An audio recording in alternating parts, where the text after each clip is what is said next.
In November 2017, journalist Vanessa Beeley gave a groundbreaking presentation to the Swiss Press Club in Geneva on the so-called Syria Civil Defense, better known as the White Helmets, which bills itself as an impartial group of volunteer search and rescue workers working to save lives and strengthen communities in Syria.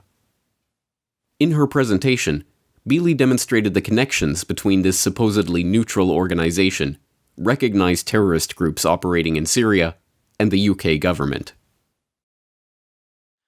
During my time working in East Aleppo, it was clear that the councils were working hand in hand with Nusra Front. Their centres in each district were always next door to Nusra Front headquarters and White Helmet centres, i.e. they always formed an integrated complex. Less than 3 weeks later, The Guardian released a report painting all skeptics of the White Helmets, including Beeley and other anti-imperialist activists, as proponents of a Russian propaganda campaign directed by the Kremlin. This is no coincidence. The White Helmets are in fact part of a coordinated propaganda campaign, but that campaign is not being directed by the Kremlin, but the Western governments, which have been responsible for the founding and funding of the White Helmets. And the ones promoting that propaganda are not independent journalists like Beeley, but establishment mouthpieces like The Guardian. In Syria, they know how to intervene. They know how to manipulate the media. We had the White Helmets, a complete propaganda construct in Syria. They end up getting an Academy Award.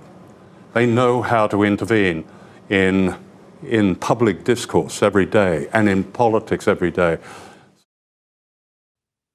The White Helmets are a propaganda construct. This is the Corbett Report. And the Oscar goes to... Okay, the White Helmets. It's quite appropriate that a propaganda documentary honoring the work of the White Helmets won an Oscar at the 2017 Academy Awards. This is, after all, an organization that thrives on the magic of movie making to make themselves into heroes.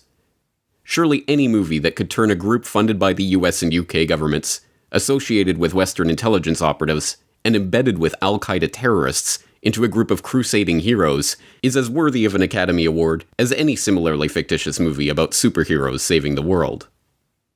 It was also fitting that the leader of the group, Raed Saleh, was not at the ceremony to help accept the prize as originally planned. Hi, it's for NPR. I'm wondering, I thought the White Helmets were going to be here, or the leader and the cinematographer who shot a lot of this film. What happened?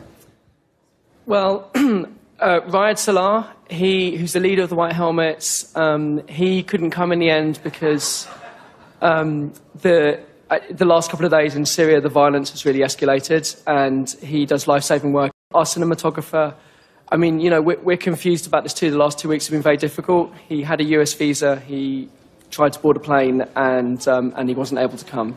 So, we're very sad about that.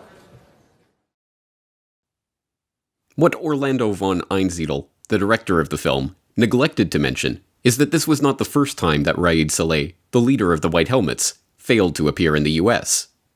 In April of 2016, Interaction, an alliance of NGOs, held a gala dinner in Washington where it planned to honor Saleh and the work of the White Helmets in Syria. However, Saleh was refused entry into the country when he arrived at Washington's Dulles Airport. Declining to talk about the details of the case, a State Department spokesman merely said, "The US government's system of continual vetting means that traveler records are screened against available information in real time." You commend this group, you're going to continue to support them, and yet you revoked the visa of their leader? That makes zero sense to me. So, a couple responses. One is, unfortunately, we can't speak to individual visa cases. I think broadly speaking, though, on any visa case, we are constantly looking at new information, so-called continually vetting travel or records. And if we do have new information that we believe an individual, let me finish, would pose a security risk, will certainly act on that.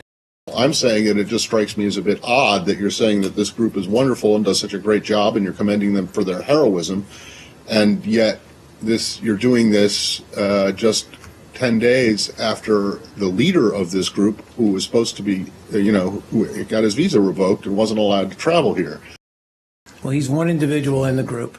But the leader of the group. And any individual, again, I'm broadening my language here for specific reasons, but any individual in any group suspected of ties or relations with extremist groups or that we had believed to be a security threat to the United States, we would act accordingly. But that does not, by extension, mean we condemn or would cut off ties to the group for which that individual works for.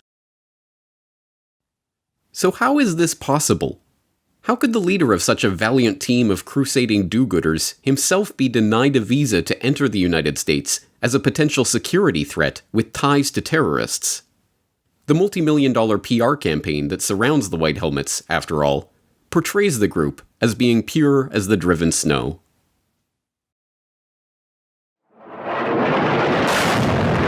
This is the call to work for the brave members of the Syrian Civil Defense, an ad hoc, grassroots first response unit within rebel-held Syria.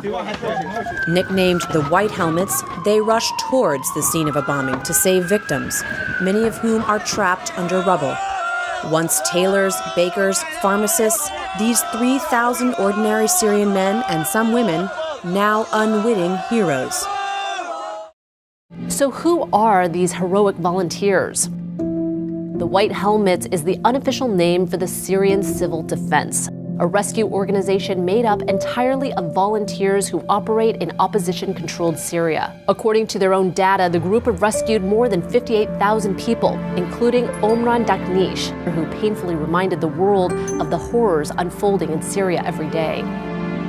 The task of these modern-day war heroes is extremely dangerous. To date, around 130 White Helmet volunteers have been killed in the country's relentless civil war. One of the group's most notable losses happened in August when an airstrike killed the White Helmet volunteer who miraculously rescued a baby who'd been trapped under rubble for 16 hours.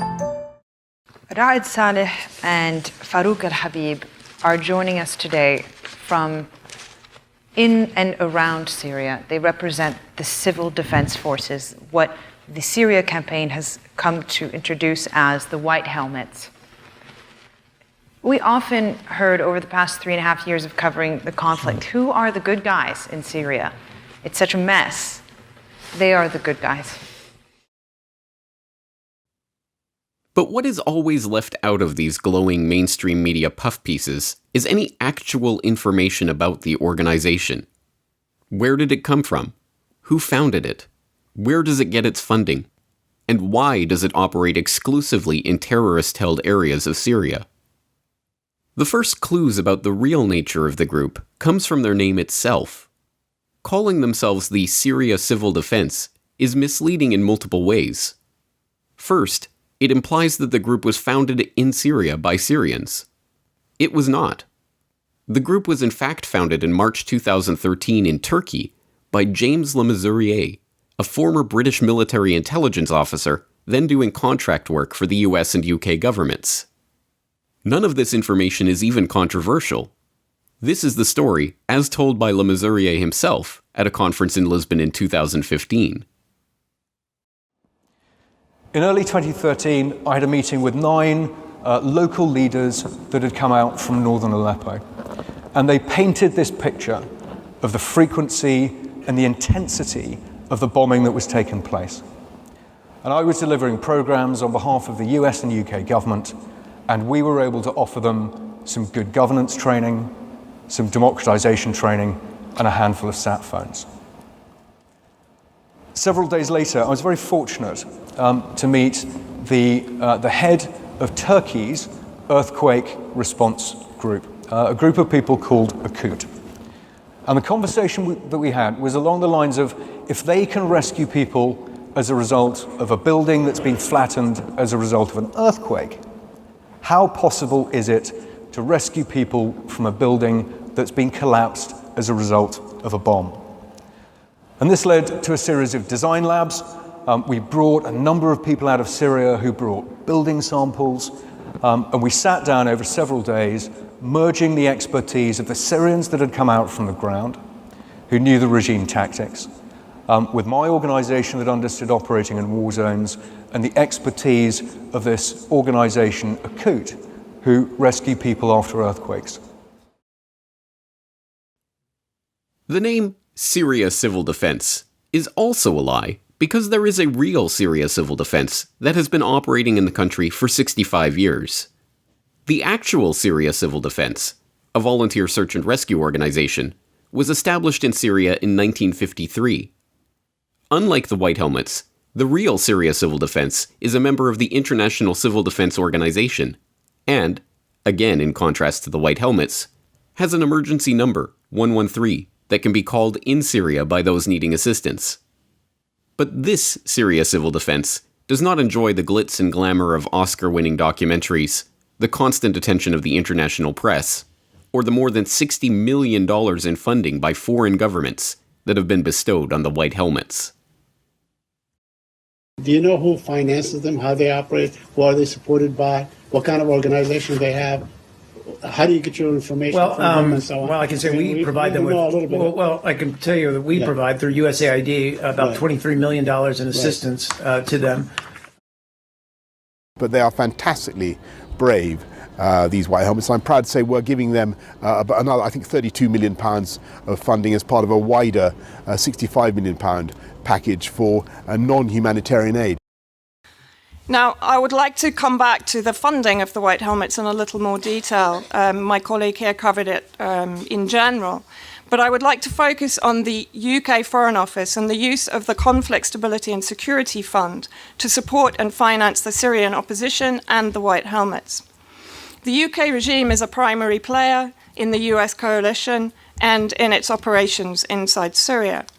Following a recent parliamentary question from Baroness Caroline Cox, it has been confirmed that the UK Foreign Office has financed the Syrian opposition almost £200 million over 3 years through this conflict fund. However, the British government has so far refused to release the names of the recipients. During my time in East Aleppo in 2016-17 and with Syrian journalist Khaled Iskaif, while searching the council office, the local council offices, we found and translated documents in Arabic that referred to 2 UK organisations, Adam Smith International and Integrity Global. Both organisations are funded by the UK Foreign Office via this conflict fund to offer assistance to the Syrian opposition. And this has been achieved via a variety of outreach agents, one of whom is the Tamkeen Project, which claims to build resilience in Syrian communities and which establishes, funds and supports the local councils in terrorist-held areas such as East Aleppo and Idlib. Tamkeen was responsible for the financing and maintenance of the East Aleppo councils. According to Britta Hagi Hassan, self-professed mayor of Aleppo, in an interview with The Guardian, the programme provided East Aleppo City Council with £820,000 in May 2016. During my time working in East Aleppo, it was clear that the councils were working hand in hand with Nusra Front. Their centres in each district were always next door to Nusra Front headquarters and White Helmet centres, i.e. they always formed an integrated complex. But even more disturbing than the unusual founding or clandestine funding of the group is the mountain of evidence demonstrating that the White Helmets, far from their official claim to political neutrality, are in fact intimately embedded with known and listed terrorist organizations in Syria. Again, the most damning evidence in this regard is not controversial in the slightest. It comes directly from the White Helmets themselves. Numerous videos and photos have surfaced showing the White Helmets parading on the dead bodies of Syrian government forces and flying the flags of known terrorist organizations. An in-depth report on the Syrian war blog last year examined the social media profiles of 65 different White Helmet-connected figures and found numerous posts in support of ISIS, Jabhat al-Nusra, Ahrar al-Sham, and other listed terrorist organizations. Some even posted pictures of themselves with known terrorist leaders or waving the flag of terrorist groups like ISIS, and many proudly displayed images of dead Syrian soldiers.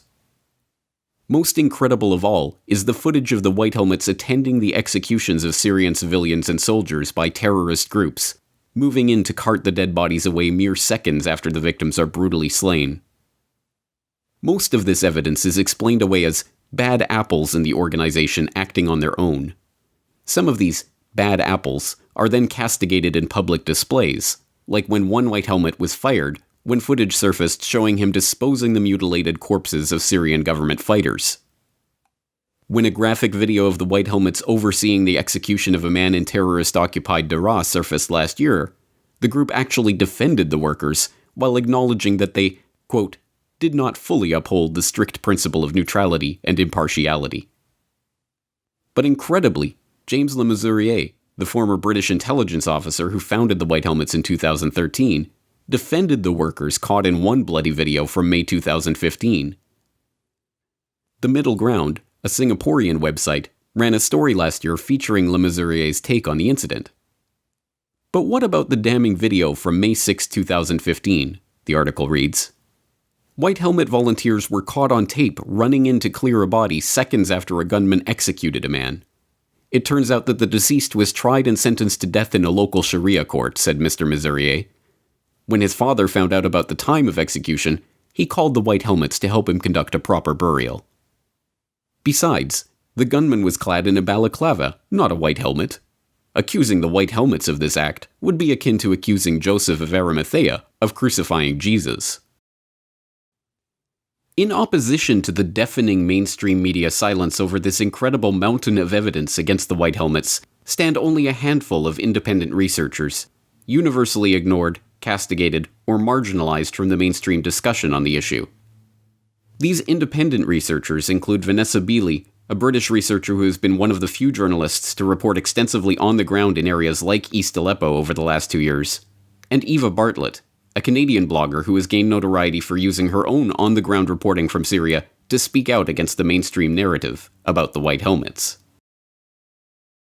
And the majority of the evidence against the White Helmets comes from the White Helmets themselves, from their own videos of them participating in the executions of both civilians and Syrian Arab army prisoners of war, for which crimes they are sacked, by the way. You know, none of their sponsors at that point are held accountable for their crimes against the Syrian people and against the Syrian army that is defending the Syrian people and that comes from the Syrian people. So Rod Saleh, who's the White Helmets leader, isn't allowed in the U.S. He was denied entry to the U.S. For his questionable ties to extremists, and that's actually from the State Department's Mark Toner. And then the White Helmets leader in Idlib, Muaya Hassan Aga, he was somebody that is a rogue element, and he was apparently involved in an execution, or he was there at an execution of 2 prisoners of war in Aleppo, and he was supposedly fired from the White Helmets, but then he later reappeared with White Helmets. So he's a leader, you know, and so these are not rogue. Again, there's a number of people that have compiled photos showing over 60 White Helmets members, their social media posts with them either, black flags, Al-Qaeda flags, ISIS flags, holding weapons, or them even in White Helmets uniforms holding weapons, and them in uniforms at, Al-Qaeda cheering rallies with black flags flying all over the place. So these are clearly not rogue. Given that there are so few voices speaking up against the White Helmets, it should come as no surprise that when The Guardian finally deigned to address what they termed the conspiracy theories about the organization, they turned their attention on these very researchers. In How Syria's White Helmets Became Victims of an Online Propaganda Machine, The Guardian turned to Olivia Solon to dismiss all opposition to the White Helmets as the work of anti-imperialist activists, conspiracy theorists, and trolls with the support of the Russian government. The choice of Solon to report on this story is especially odd. A technology reporter in San Francisco, Solon has no background of any sort in geopolitics or combat zone reporting and, as far as can be determined, has never set foot in Syria.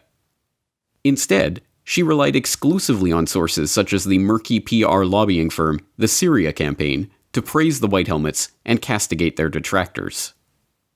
Bizarrely, the report devotes a great deal of attention to the White Helmets' mannequin challenge video, footage of an admittedly fake and staged rescue operation released by the group in an attempt to cash in on a viral internet video trend taking place at the time. The inference of the video is obvious, that the group is perfectly capable of staging incredibly realistic and completely fake rescue operations at any time. These fake videos, stripped of their context, would be uncritically promoted as authentic by mainstream outlets like The Guardian in the exact same way that the completely fictitious video of a Syrian boy rescuing his sister under sniper fire was uncritically accepted by the mainstream media, until it was admitted to be a fake video produced in Malta by a Norwegian film crew to, quote, see how the media would respond to such a video. The Guardian's headline when the fake Norwegian film production was released? Syrian boy saves girl from army sniper video. Strangely, Solon's report does not mention that incident. The majority of The Guardian's report focuses on why the innocent and virtuous White Helmets would be so viciously attacked by independent journalists, and how all opposition to the group is connected to the Kremlin. This is supposedly demonstrated in an utterly meaningless infographic of colored dots showing precisely nothing of substance. Unsurprisingly, Solon's contact with the reporters whose work she was set to impugn displayed her biases from the very start. In early October, I received an email. I don't think I noticed it right away, but anyway, when I did, essentially, it was an email from this Olivia Solon, who contributes to The Guardian and is based in San Francisco, California, saying that she'd love to interview me for a story she was doing imminently. And as I said, I didn't see the email right away, so she sent another email within the next day or so, again, asking some questions about, my stance on the White Helmets, if I believe they were, actors. I can pull up the exact email, and I think you've seen a rebuttal I did on Global Research, which actually includes screenshots of our conversation. Anyway, the questions she posed to me indicated that she didn't have an honest intent in investigating the White Helmets. And in fact, given that she contributes to The Guardian, albeit from California, not from Syria, but The Guardian itself has consistently, I should say, spewed war propaganda on Syria. Just that factor alone would make one pause and think, like, what's the objective of this article? But then the questions, have I received any gifts from Assad or from Syria and Russia or North Korea? She noticed with interest that I had been to North Korea recently. How is it possible to go to Syria and North Korea, given that they're both so darn controlled? And when I get those kind of claims, I refer back to a blog post I very quickly typed out last year or so. Those of us who report accurately on Syria, something like that, are Russian propagandists. Anyway, this is a segue, but the whole point being, anybody can apply for a visa at the Syrian embassy in Beirut. You do have to wait a while. I've had to wait over a month on many occasions, and you pay a fee, and then you go to Syria. You arrange your transportations. And in fact, had I been reporting for The Guardian, probably I would assume that all my expenses and all that would have been taken care of by that institution, that corporate institution. Anyway, so her questions were very leading. She had a predetermined story, as she called it. And I wonder, as another aside, if her use of the word story was to kind of take away from the fact that she wasn't actually going to insert any truth in it. It was just a story. And so basically, after seeing her questions, I just replied to her something like, I'm not interested in participating in your already predetermined script. My colleague, Vanessa Beeley, received a similar email around the same time with similar questions, some slightly catered to Vanessa's own background. And she did reply more in depth. Oh, well, Olivia Solon contacted myself and Ava Bartlett pretty much at the same time. And she sent a list from memory of about 20 questions, all of which were basically asking myself and Ava to defend our position and the evidence that we'd collated over a couple of years. For me, certainly 3 years, or now 4 years, investigating the White Helmet organization, both remotely and inside Syria on the ground. So it was very much an attempt to put us in a position of having to defend ourselves. And I think both of us quite rightly took the position that, look, we're not here to defend ourselves. You should be defending the evidence against this organization instead of providing a blanket promotional report on this organization, which is what The Guardian has specifically done, of course, since the creation of this organization. You know, in 2016, it lobbied effectively for the White Helmets to win the Nobel Peace Prize. And when it was inundated with negative comments, it simply closed comments. So, you know, The Guardian, which itself is embedded in the corporate neocolonialist structure in the UK. I mean, it's owned by Scott Trust Limited. It gets the majority of its ad revenue from HSBC. That is not only the Swiss banking part of HSBC that has been basically prosecuted for fraud, but also has been found guilty of fraud against consumers in the UK. So, you know, this is already a sort of an interesting background to The Guardian. And hardly surprising then, of course, that they're supporting the sort of humanitarian, in inverted commas, war concept that is always the driver behind particularly UK Foreign Office policy in the region. So Solon approached us with these questions. We both went back and basically said we have no interest in defending ourselves. And then, of course, she went out to fundamentally all of those entities, organizations and individuals who support, fund, finance, and do the PR for the White Helmets, such as the Syria campaign, which incidentally 2 days later produced a 46-page report in which, again, I'm described as the queen of disinformation. And even in that 46 pages, they do not address one element of the evidence against the White Helmets.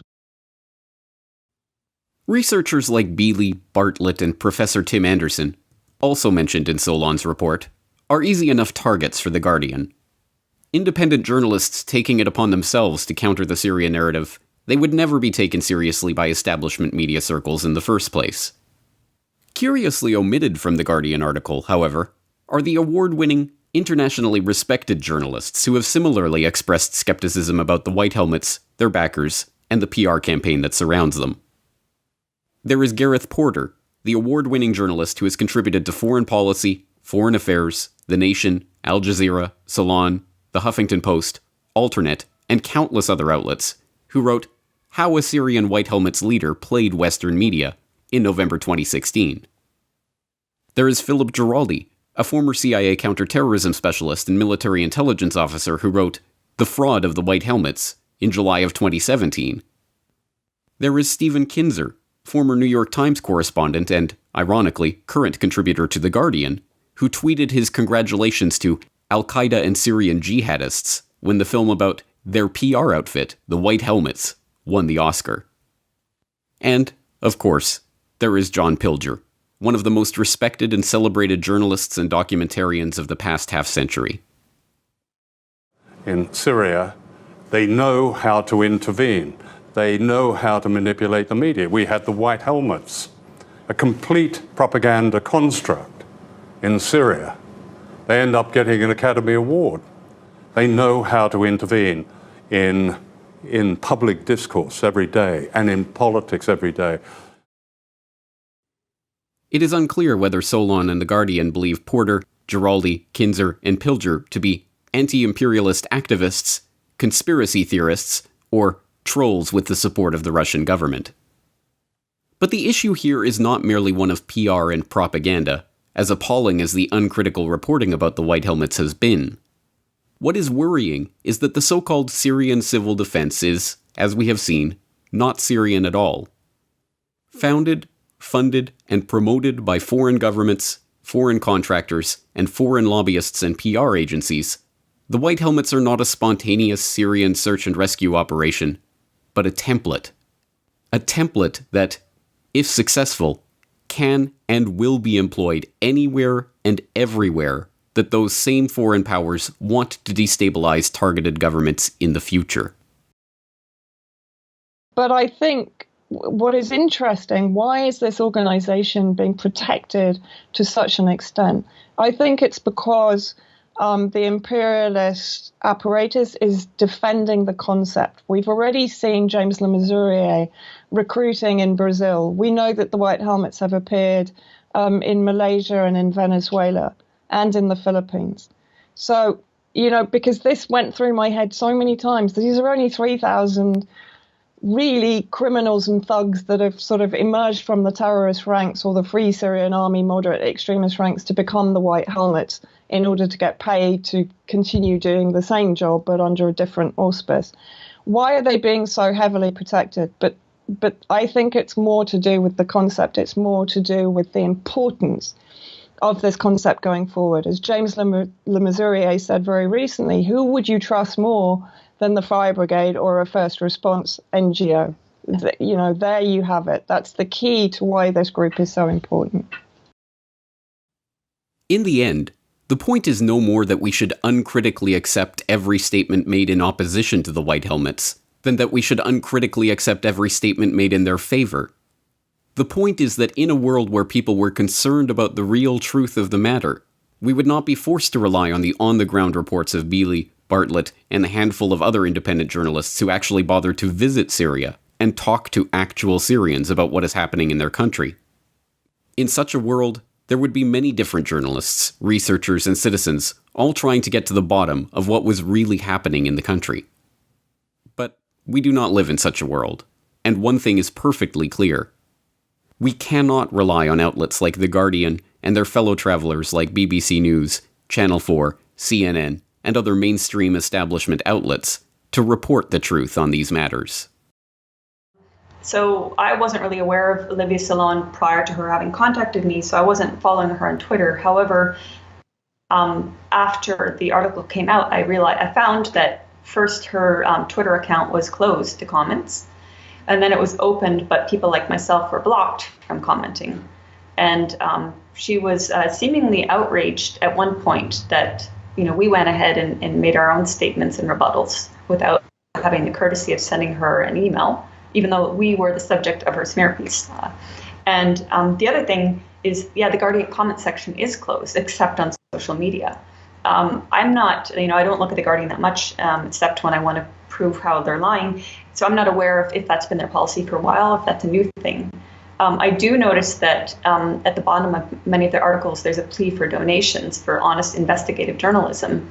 And I say, yes, definitely support honest investigative journalism, but you won't find it on The Guardian. Olivia Solon was contacted for comment on this report, but she did not respond to the request. And the Oscar goes to the White Helmets.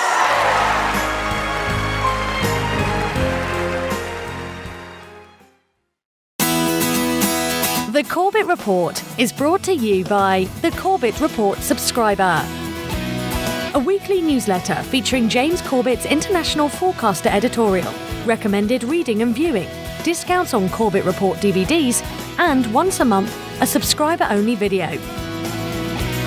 Sign up today to start receiving your copy at corbettreport.com/support.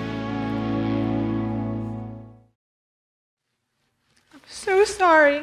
I can't hold back, and I won't.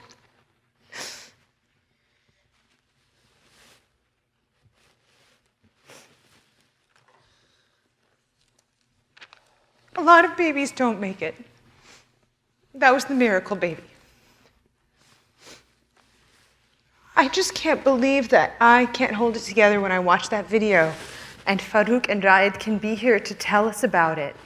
And they are stronger than us. They are just stronger than us.